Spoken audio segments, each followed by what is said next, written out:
네, 시청자 여러분 안녕하십니까? 더 리더 서성환입니다. 땡땡땡 종소리에 맞춰서 수업을 시작하고 또 수업을 마치던 그런 학교의 모습이 어느 때보다 그리운 요즘입니다. 코로나19로 인해서 이제는 원격 수업과 비대면 교육이 익숙한 일상이 되어버렸는데요. 이런 시기에 앞으로 우리 교육이 나아갈 방향은 어디인지 또 미래 교육을 위한 준비는 어떻게 돼가고 있는지 오늘 더 리더에서는 한국교육학술정보원 박혜자 원장님을 모시고 디지털 교육과 미래 교육 등에 대해서 이야기 나눠보도록 하겠습니다.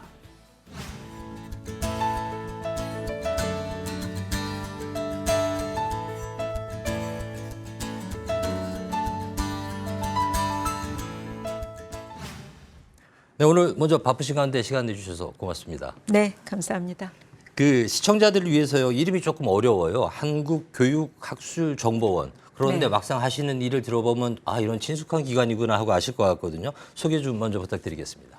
말씀하신 대로 네. 욕심이 좀 많습니다. 네. 그래서 교육도 있고 학술도 있고 정보화까지 세 가지 업무를 다 수행을 하고 있습니다. 네. 그래서 사실 저희 한국교육학술정보원은 유치원에서부터 초중등 그리고 대학 평생교육에 이르기까지 정보화 사업과 학술 지원을 다 하고 있습니다.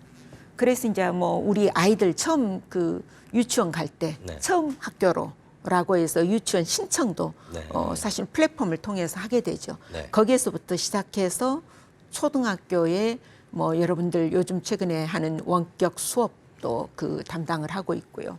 또 뭐 중학교, 고등학교는 이루 말할 것도 없고 대학에서도 또 논문 쓸 때, 연구할 때 모든 학술 자료를 저희가 제공을 하고 있습니다.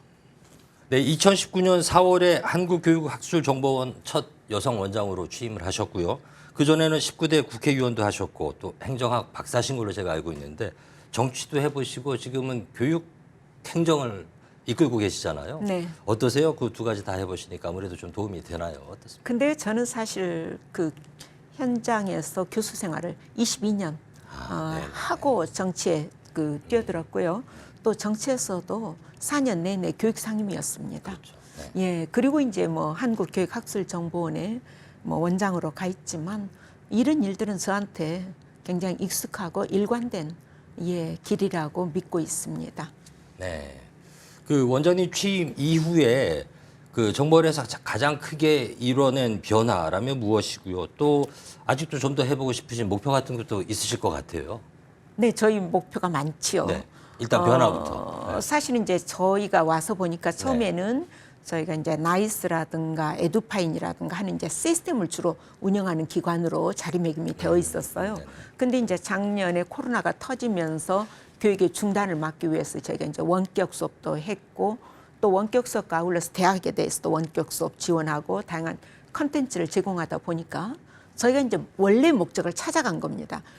보통 이제 영문으로 캐리스 하게 되면 코리안 에듀케이션 앤 리서치 인포메이션 하고 끝에가 시스템이 아니라 서비스예요. 서비스요? 예, 그러니까 이제 국민에게 이런 다양한 서비스를 제공하는 기관이거든요. 네. 근데 이제 저희가 그동안에 흔히 그 시스템 기관인 것처럼 여겨져 온 거죠. 그래서 원래 그 방향을 찾아서 모든 서비스를 국민을 대상으로 한다라는 그런 캐치프레이즈로 바뀌고 있는 거죠. 네.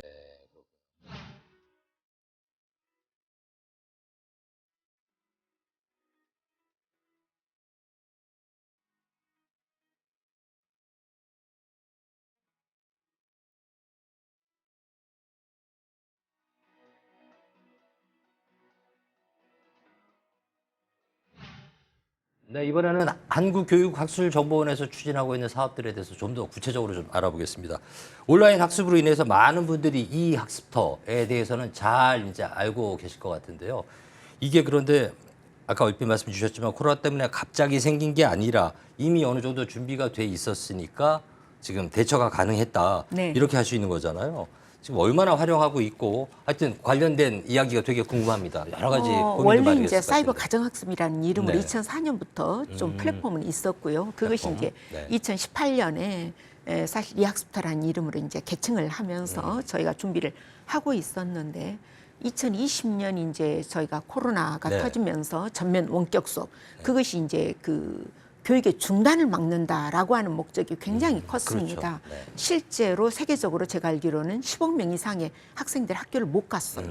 그렇게 이제 그 교육의 중단 사태. 네. 그러면 교육의 중단을 어떻게 막을 거냐? 그 방법은 다른 대안이 없었어요. 그래서 이제 원격을 하게 됐고 저희한테 주어진 시간이 14일이었습니다. 그래서 보통 하루에 사용자가 3만 4만 하던 이 이학습터라고 하는 것을 저희가 580만 명이 사용할 수 있도록 인프라를 확장하고 네. 컨텐츠를 확보하고 대응을 해나가는 것이죠. 그렇기 때문에 사실 이제 제가 좀 서운했던 것은 언론에서도 야 우리 ICT 강국인데 뭐 그 정도 가지고 그러냐. 사실은 그렇지 않습니다. 다른 선진국들은 그렇게 국가에서 일괄적으로 원격 수업을 제공하는 경우가 별반 없어요. 그건 학교별로 각기 다르게 분권화되어 있죠.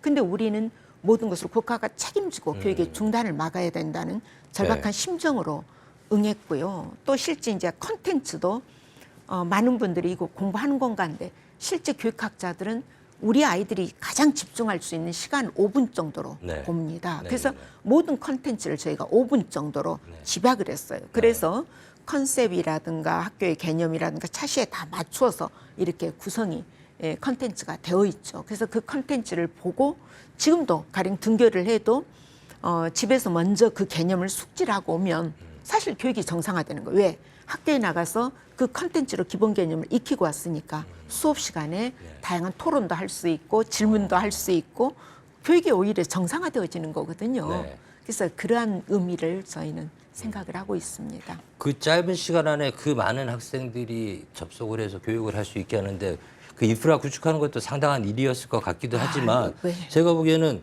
갑작스럽게 선생님들도 그렇고 이 콘텐츠를 처음부터 어떻게 만들지 어떻게 체계적으로 다 커리큘럼을 짜지 이거 되게 어려운 일이었을 어려운 것 같아요. 일입니다. 어떻게 그리고 이제 그게 풀어내셨어요? 또 저작권 문제가 걸릴 수가 있습니다. 네네. 그래서 사실은 교육의 컨텐츠들을 저희가 이제 각 교육기관에 흩어져 있는 컨텐츠를 모으는 작업도 했고요. 그래서 EBS하고도 가령 저희한테 컨텐츠를 보내도록 해서 서로 협조를 했고요. 그리고 이제 교육개발원이나 여기 있는 컨텐츠들도 다 모으는 작업도 사실은 쉽지 않은 작업이었지요. 뭐 그래서 네. 그렇게 하면서 지금은 이제 저희가 교육 컨텐츠 전담기관으로 지정이 됐어요. 그래서 이제 그동안에 흩어져 있던 공공의 컨텐츠들 전부 다 지금 또다시 모으고 있습니다. 네. 그래서 이제 이런 컨텐츠를 저희가 다양하게 확보를 해나가고 있는 수준이죠. 알겠습니다. 그리고 그 초중등 교육 서비스 중에서 추진 중인 사업으로 디지털 교과서가 있습니다. 기존 교과서와 일단 제가 개념이 조금 약해요. 디지털 교과서 이러니까. 기존 교과서 어떻게 다른지도 궁금하고요. 현재 디지털 교과서 진행 상황이 어디까지 와 있는지 이게 되게 궁금하네요. 제가 네. 2019년에 처음 왔을 네네네. 때 저는 이미 디지털 교과서의 잠재력을 이해를 했어요. 그래서 저희 원이 앞으로 해나갈 일 중에서 디지털 교과서를 더 육성해야 되겠다. 이제 지능 정책을 생각을 했는데 사실 그때 그 디지털 교과서가 우리 아이들에게 뭐 그 발작을 일으켜 경기를 일으킬 수 있다라고 하는 그 위험성 때문에 사실은 굉장한 저항에 그래요? 부딪혔습니다. 그런데 서책인 교과서와 달리 디지털 교과서라고 하는 것은 서책인 교과서를 기반으로 하지만 그에 따른 참고 멀티미디어 자료가 다 들어있어요. 보충적으로. 그래서 예전에 같으면 저희 공부할 때 같으면 혹시 본부장님 전과나 찾아보면서 일단 했죠. 교과서에서 모르는 거는 전과를 사서 또 전과에서 설명 찾아보고 안 되는 건 백과사전도 네, 뒤져보기도 사전도 하고 찾아보고. 근데 그 모든 게 거기에 다 들어있어요. 디지털이면 가능하겠네요. 네, 그래서 들어있어서 어려운 용어도 거기에서 개념을 찾아볼 수가 있고 또 그와 관련된 다양한 멀티미디어 자료들이 딸려 있어요. 네. 그리고 또 이제 심지어는 그 AR, VR이라고 해서 실감형 컨텐츠도 들어있거든요. 가령 화산 폭발이다. 그럼 화산 폭발의 모습을 실감형으로 컨텐츠로 보여줄 수 있는 게 디지털 교과서입니다. 네. 그래서 이제 디지털 교과서가 사실은 초기에 좀 어려움을 겪었지만 지금은 10배, 20배 확장되고 있거든요. 사용자 수가. 그 이제 일본에서도 선언을 하기를 일본은 사실 서책인 교과서만 고집을 해왔습니다. 네네. 근데 이제 코로나를 겪으면서 일본이 2025년부터는 서책을 없애겠다. 서책. 이렇게 선언을 했거든요. 네. 그래서 이제 저희도 앞으로 다양한 디지털 교과서의 보급이 필요하다. 지금은 저희가 초등학교하고 중학교에서 영어하고 사회, 과학 세 과목만 세 과목만. 디지털 교과서를 보급하고 있어요. 그러나 이제 예술이라든가 네. 또 뭐 문화 이런 영역에까지도 앞으로 더 많이 디지털 교과서가 확대되어야 된다. 그럼 이렇게 생각을 하고 있죠. 그 교과서의 내용은 기본적으로 일반 서책 교과서하고 같은데 일치하도록 돼 있습니다. 처음에 표면. 돼 있는데 디지털로 볼 수 있고 네. 그다음에 확장성이 많다 보니까 그걸 최대한 활용할 수 있도록 그렇습니다. 특히 네. 아이들 그 역사 공부 되게 어렵잖아요. 그런데 예. 그 재밌는 비하인드 스토리 같은 그렇습니다. 거를 연계시켜서 보면 이해하기가 훨씬 더 이해하기가 쉽네요. 좋죠. 그래서 이제 뭐 이순신 장군 그러면은 이순신 장군을 누르면 그 당시에 이제 그 관련된 컨텐츠들이 화면에 뜨거든요. 그래서 애들한테 훨씬 더 몰입형 교육이 가능한 거죠. 그리고 또 하나 이제 여쭤보고 싶은 게 정보원에서 맡게 된 주요 사업 중에 하나가 에듀테크. 네. 이 성장 환경을 조성하는 일이라고 하는데요. 일단 이 에듀테크라는 개념부터 네. 좀 알려주세요. 에듀테크는 사실 에듀케이션, 교육과 테크놀로지, 기술의 결합입니다. 네네네. 그래서 교육을 우리가 효과적으로 하기 위해서 그 교사학습 방법을 지원하기 위한 기술이 필요하다. 그래서 그게 이제 에듀테크가 된 거죠. 네. 왜냐하면 저희가 원격 수업을 하려다 보니까 화상, 누가 기술 제공할 거예요? 에듀테크 업체가 화상 기술 제공했어요. 저희 지금 그동안에 이제 보통 그 회의하면 쌍방향으로 네. 줌을 많이 썼는데요. 줌 많이 쓰죠. 네. 줌은 이제 그 뭐 우리 네. 그 자체 만든 게 아니잖아요. 그렇죠, 또 그렇죠. 회의용이고. 네, 그래서 네. 우리 학생들한테는 저희가 이제 어떻게 보면 온더라이브라는 스타트업에 아주 그 선생님들이 만든 스타트업인데 그 스타트업의 선생님들이. 그 기술을 저희가 이제 그 커스터마이징해서 말하자면 네. 올려놓은 거거든요. 그래서 네. 교실과 가장 유사한 그런 이제 화상을 구성을 하고 있어요. 그래서 아이들도 전부 다 다른 친구들을 볼 수도 있고 선생님의 목소리를 들을 수도 있고 거기에서 서로 채팅도 할 수 있고 이제 이런 기술들이 네. 다양하게 결합이 되는 거죠. 그래서 이 에듀테크가 저는 앞으로 우리 또 이제 교육이라는 게 서비스 산업으로도 네, 네, 네. 성장 가능성이 높습니다. 네. 그래서 그런 측면에서 에듀테크가 더 발전되어야 된다 이렇게 믿고 있는 네. 거죠. 이게 꼭 그 공교육의 영역에서만 활용할 게 아니라 민간 교육 시장으로도 꽤 많이 활용할 수 있을 그렇습니다. 것 왜냐하면 같은데. 네. 민간에서 기술이 있지 공공이 기술을 가지고 있는 건 네. 아니에요. 그렇죠. 그래서 네. 저희는 그 민간의 기술을 쓸 수 있도록 저희가 이제 여러 가지 그 표준화 작업이라든가 네, 예, 네, 네. 기준에 따라서 네. 제공을 할 수 있도록 하는 것이죠. 이와 관련해서 에듀테크 소프트랩을 개소하신다 네. 이런 예정이라고 들었어요. 이 소프트랩이라고 하면 어떤 걸까요? 실험이죠. 네, 네, 근데 네. 이제 에듀테크 소프트랩은 사실 2019년에 제가 이제 부임하면서부터 사실은 이걸 해야 된다. 제가 이제 네, 네. 제안을 했어요. 우리 원에서.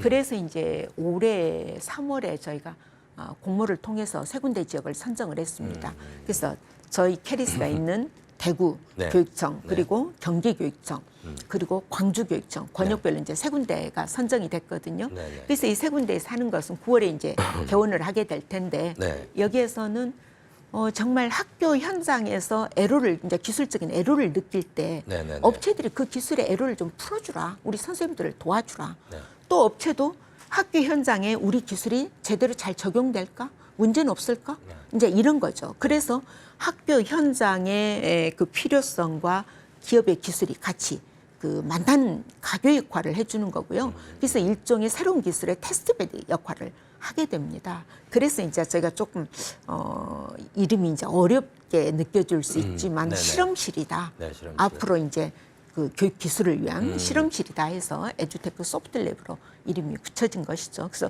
9월에 이제 개원하게 될 텐데요. 네.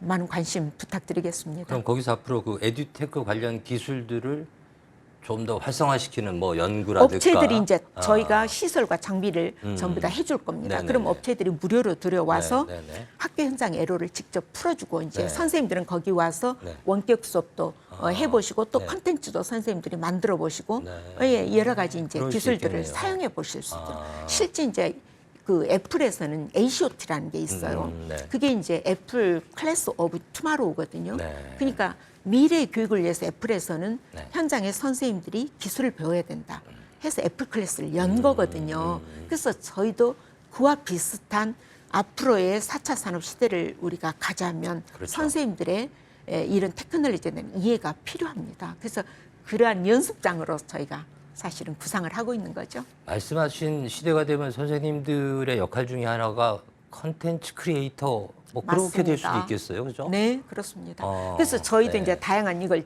뭐 디지털 교과서 아까 말씀드렸지만 그 디지털 교과서 일부 필요한 부분만 선생님이 잘라서 네네네. 또 자기가 생각하는 컨텐츠하고 결합시켜서 새로운 컨텐츠를 만들어낼 수 있겠네요. 있죠. 네. 그래서 저희는 그런 저작 도구를 또 지원을 해드려요. 그래서 선생님들이 다양하게 학생들의 그 수준과 필요성에 따라서 만들어갈 수 있도록 저희는 그 지원을 하는 것이죠. 이 코로나 국면에서 어쨌든 힘들게 해서 수능을 치르고 통과해서 이제 대학을 들어간 친구들이 있는데 대학 생활이 뭔지를 모르는 것 같아요. 작년 올해 그렇죠. 가자마자 캠퍼스를 일단 나가보지도 못했고 이런 고등교육이라고 해야 되나요? 네. 이런 과정에 대해서도 어떤 뭐 좀 대비 연구 이런 거 하실 것 같은데. 저희는 이제 작년에 코로나로 그 이제 큰 대학들은 원격 이제 할 수 있는 시스템을 가지고 있지만 작은 대학들은 그러지를 못했어요.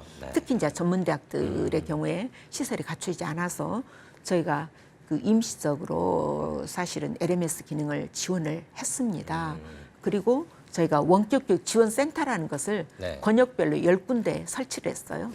그래서 이제 권역별로 10군데에서 다른 그 학교까지 인접 대학까지 지원하도록 하는 이제 그런 원격 교육 지원 센터를 했고 저희가 이제 총괄 기능을 또 맡고 있습니다. 그래서 그렇게 하고 또 이제 원격 교육에 컨텐츠나 자료가 있어야 되잖아요. 그렇죠. 그래서 저희가 모아둔 이제 공개 자료가 있어요. 그러니까 공개 강의 자료를 부분적으로 선생님들이 사용하실 수 있도록 유튜브를 통해서 하는 것도 좋은 방법이겠지만 유튜브는 저작권 문제가 나중에 또 문제가 될 수 있어요. 그래서 저희가 이제 그런 문제를 피할 수 있도록 여러 가지 그 뭐 KUCW에서 공개 강좌를 마련해 준다라든가 또 저희한테 OER이라는 오픈된 저장 장소를 만들어줘서 선생님들이 그 수업에 쓰실 수 있도록 해왔습니다.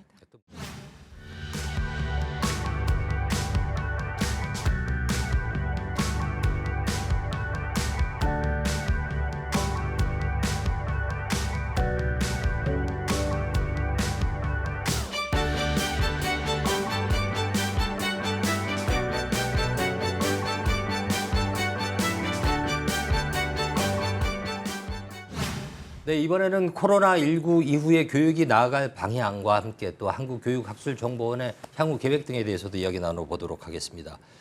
이 코로나 사태가 끝나더라도 끝나겠죠. 끝나야 되는데 끝나더라도 원격 수업, 또 디지털 교육의 기조는 어떻게 될까요? 어찌 보면 우리가 대단한 자산을 축적한 거기도 하잖아요. 굉장한 경험을 그렇죠. 한 거죠. 엄청난 큰 경험을 그리고 했는데. 이제 학교 교단이나 상당한 이제 변화, 혁신이 뭐 챙겼죠. 불가피한 거고요. 챙겼죠. 그리고 이제 우리가 가지고 있는 또 그 원격 수업을 통해서 확보한 데이터가 쓰임새가 많을 겁니다. 그래서 장기적으로는 사실은 요즘 플립드 러닝이나 이제 거꾸로 학습이라고 그래서 일부 이제 집에서 가정에서 우리 이 학습터나 여기에 이제 자료를 보고 오는 거죠. 5분이나 10분 정도 보고 와서 그 다음날 학교 와서 또 그걸 이제 선생님하고 토론하고 뭐 이런 것도 이루어질 수 있고 또 이제 블렌디드 방식이기도 하죠. 그러면서 다양한 교수학습 방법에 새로운 장이 그 열릴 것이라고 그 봐집니다. 예. 그런데다가 이제 사실 그 앞으로의 그 교육이라고 하는 것은 세상이 달라졌어요. 그래서 이제 디지털 리터러시라고 그래요. 그래서 이제 예전엔 책을 읽을 수 있는 문해력을 저희가 이제 리터러시라고 했는데 지금은 이제 디지털을 얼마나 잘 그 활용할 수 있느냐. 최근에 이제 토마스 프레이 같은 그 미래학자도 지금의 그 아이들이 배우고 있는 것은 65%는 없어지는 일이다. 그러니까 필요 없는 걸 지금 가르치는 것이다. 그렇게 이제 세상의 변화가 빠르기 때문에 저희가 이제 그런 점에서 본다면 디지털 교육이라고 하는 것은 뭐 이어질 수밖에 그 없는 것 아니겠나 이렇게 생각을 합니다. 그리고 디지털 교육이 궁극적으로는 그 학생에 대한 데이터를 분석을 해서 개인화된 맞춤형 학습으로 한 명 한 명 그렇게 가게 될 거거든요. 그래서 모든 사람이 똑같은 내용을 배우는 것이 아니라 각 수준에 따라서 그 학생의 데이터가 다 저장되게 되고 그 데이터를 알고리즘을 통해서 분석하면 그 학생에게 필요한 맞춤형의 학습을 제공하는 기반이 되어질 겁니다. 그래서 저희는 디지털 학습이라고 하는 것은 계속 될 수밖에 없다 이렇게 믿는 거죠. 디지털 학습이 이제 거스를 수 없는 대세로 자리를 잡는다. 그렇게 된다면 아까 말씀하셨던 에듀테크 네. 또 교육 콘텐츠를 만들어내는 이런 시장에도 상당히 변화가 있을 것 같고 그 시장도 계속 커질 수밖에 없잖아요. 이런 그럴 시장 겁니다. 앞으로 어떻게 전망하세요? 저는 이제 아까 그 서비스 산업이라는 네. 말씀을 잠깐 드렸는데 교육이 이제 우리 학생들의 인성을 기르고 우리 학생들의 이제 학습을 지원하는 것이지만 그러나 동시에 또 산업적인 측면에서 보면 네. 모든 국민 저도 사실은 학생이죠. 사실은 이 나이에도 학생이거든요. 끊임없이 배워야 되는 거잖아요. 그래서 이제 평생교육 개념으로 가는 거기 때문에 사실은 이 그 에듀테크의 활용 범위나 이건 뭐 무한정 확대될 것이다. 그리고 네네. 또 우리나라가 경쟁력 있는 분야입니다. 네네. 그래서 저희 캐리스에서 구상하고 있는 것은 K-에듀 통합 플랫폼을 생각을 하고 있습니다. 네네. 그 K-에듀 통합 플랫폼이라는 것은 우리가 K-방역 했던 것처럼 한국 교육의 세계화를 네네. 상징합니다. 네. 그래서 모든 우리의 그 컨텐츠를 표준화해서 올리고 또 이제 교육의 교수학습에 필요한 에듀테크를 올리는 거죠. 그럼 네. 거기에서 자체적으로 필요에 따라서 유통이 이루어질 수 있도록 하는 이제 그런 통합적인 그 플랫폼이 만들어질 거고 이것이 이제 한국 교육을 세계로 네. 확산시키는 계기가 될 거라고 믿습니다. 메타버스에서도 이 교육을 디지털 교육을 활용하는 것이 되게 중요해지겠죠. 이제 2019년에 브루킹스 연구소의 보고서에 따르면 우리가 상상할 수 없는 몰입 교육의 시대가 온다. 몰입 교육. 예. 그렇게 얘기를 하고 있거든요. 그게 이제 우리가 강점을 가지고 있는 AR나 VR, MR 이제 이러한 것들이 가상 체험 그리고 이제 또 특히 요즘 이제 코로나 때문에 실습을 못 한다, 뭐 그렇죠. 체험 학습을 못 한다 하는데 네네. 결국 메타버스 공간 내에서 실습도 하게 되고 체험도 하게 되는 시대가 벌써 이제 우리 앞에 와 있어요. 그래서 저희 그 한국교육학술정보원에 미래교육 체험관이 있어요. 근데 이제 코로나 기간 동안에 사실 문을 열 수가 없었죠. 그렇죠. 근데 그렇죠. 그래서 메타버스 공간에다 지금 구축을 진행 중에 그 안에 넣고 있습니다. 계시는구나. 네. 쉽게 말해서 단적으로 아이들이 체험해보지 못한 직업의 세계랄까 이런 거 보여주면은 미래에 대한 꿈도 그렇습니다. 가질 수 있고 그런 게 훨씬 더 되겠네요. 예, 그죠? 이해하기가 쉽죠. 네. 앞으로 하실 일이 너무 많을 것 같아요. 그래서 목표 또 뭐 비전이랄까요? 이런 부분에 대해서 마지막으로 말씀을 좀 정리 좀 예. 해주십시오. 네. 이제 교육이라고 하는 것은 우리 사회 이제 여러 가지 사회적인 불평등이 있는 것이 사실이고 그렇죠. 그 불평등을 고친다라고 하는 것이 어떤 그 자산을 나누어주는 것만으로 되지 않을 겁니다. 결국은 세상을 살아갈 수 있는 방법을 우리 아이들한테 심어줘야 되는 것이고 그런 측면에서 교육의 그 역할 그래서 다양한 그 에듀테크나 다양한 교수학습 방법을 통해서 고기 잡을 수 있는 방법을 우리 아이들한테 더 효과적으로 전달하는데 우리 캐리스의 역할이 있다라고 생각하고요. 또 이것이 이제 우리 학생들뿐만 아니라 학부모님들 지난번에 학부모 교육이다라는 그런 얘기 있으셨습니다만 그 덕분에 또 디지털 리터러시 역량들이 굉장히 올라가셨거든요. 그래서 그러한 모든 것들이 함께 우리 사회를 보다 더 덜 불평등하다라는 말이 맞을까요? 아무튼 공정한 사회로 교육 기회를 다 국가가 보장해주는 이런 데 이제 중요한 그 역할이 있다고 봅니다.